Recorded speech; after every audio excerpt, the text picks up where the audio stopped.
Assalamualaikum warahmatullahi wabarakatuh.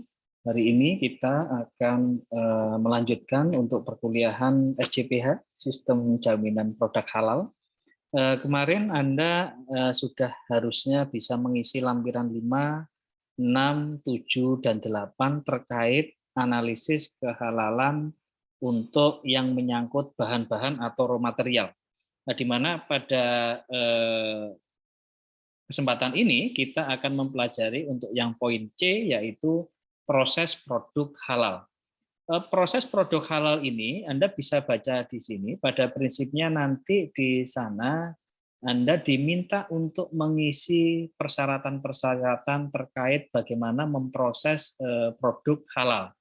Yang pertama adalah nanti Anda harus menjelaskan terkait lokasi, tempat, dan alat yang digunakan. Ya, peralatan-peralatan yang digunakan nanti Anda harus mengisi beberapa pertanyaan dan pernyataan di mana nanti untuk yang C ini Anda sudah harus mengisi lampiran 9.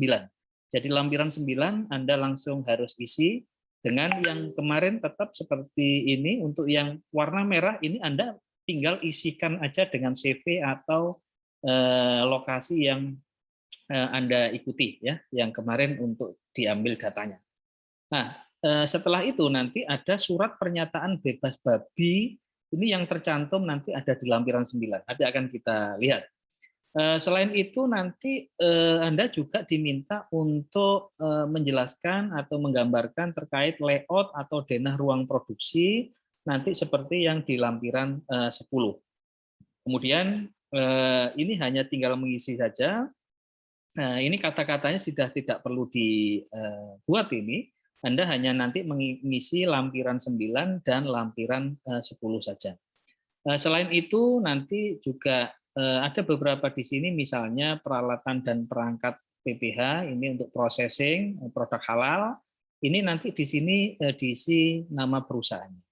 Kemudian di sini nanti Anda nama produknya itu kalau memang ada, daftar produk dan bahan yang digunakan, proses pengolahannya, pencucian amonyakan secara bersamaan. Ini nanti pada prinsipnya sama seperti nanti pada processing, nanti akan kita lihat. Kemudian pada konteks ini juga Anda akan diminta untuk mengisi prosedur PPH, penggunaan bahan misalnya. Nah, ini nanti pemeriksaan bahan dilakukan pada saat kedatangan penyimpanan. Jadi Anda harus mengecek nanti perusahaan-perusahaan ini apakah melakukan kegiatan-kegiatan seperti yang ditulis di sini, ya. Pencucian fasilitas misalnya apabila terkena najis berat, menyebabkan dan yang lain, ini nanti diterangkan seperti ini.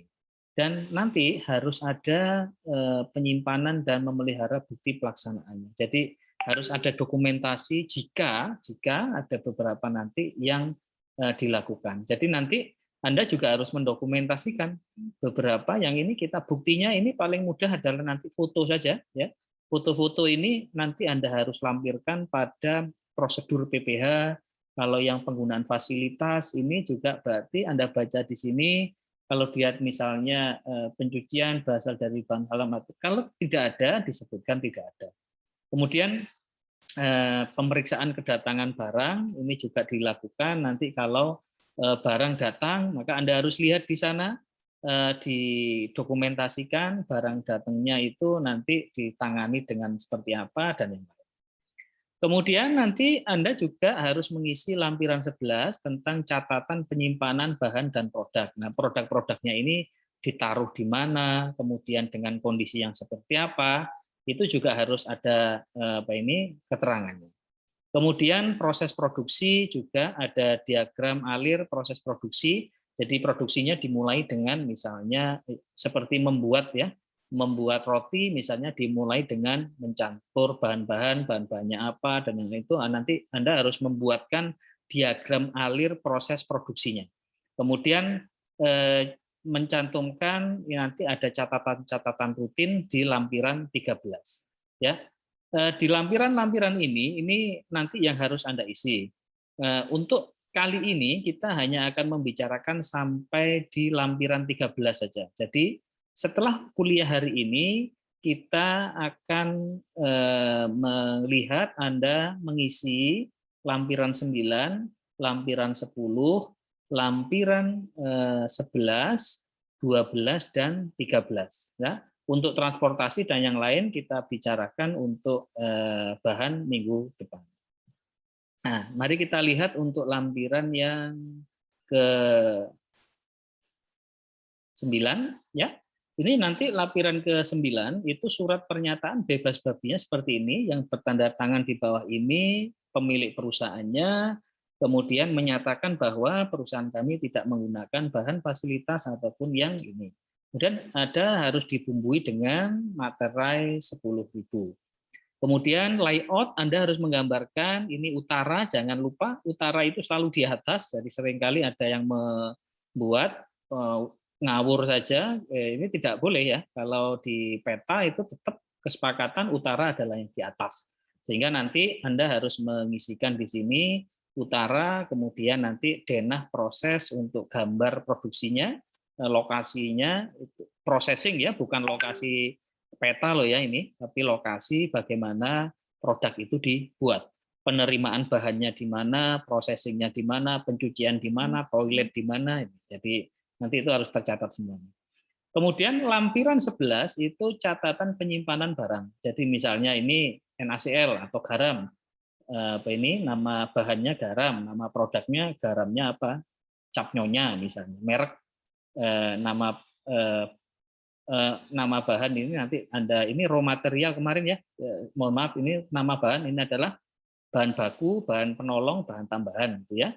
Kemudian nama produk itu adalah NaCl, garam, gula ataupun yang tepung apa ya, merek dan produsen, tanggal masuk, nanti tanggal keluarnya, jumlahnya berapa, penanggung jawabnya siapa ya. Biasanya ini penanggung jawabnya adalah staf yang ada di sana. Kemudian diagram alir proses produksi, jadi Anda menggambarkan diagram alirnya mulai dari pencampuran bahan, kemudian dipanaskan, misalnya digoreng dengan suhu berapa, disimpan dengan suhu berapa, diuleni berapa lama, ditambahkan air, dan ini berapa prosentasenya, itu nanti Anda harus gambarkan.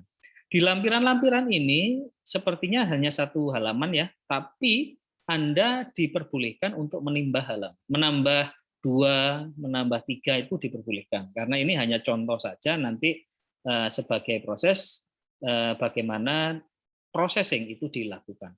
Jangan lupa untuk pemilik usaha tanda tangan, penyelia juga nanti harus tanda tangan.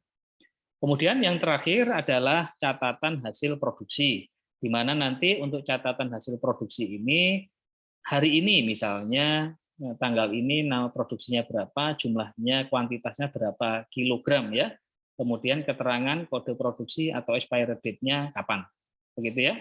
Untuk bahan-bahan yang tidak ada expired date, maka sementara dikosongin, tapi harus diinformasikan kepada yang mempunyai CV atau perusahaan.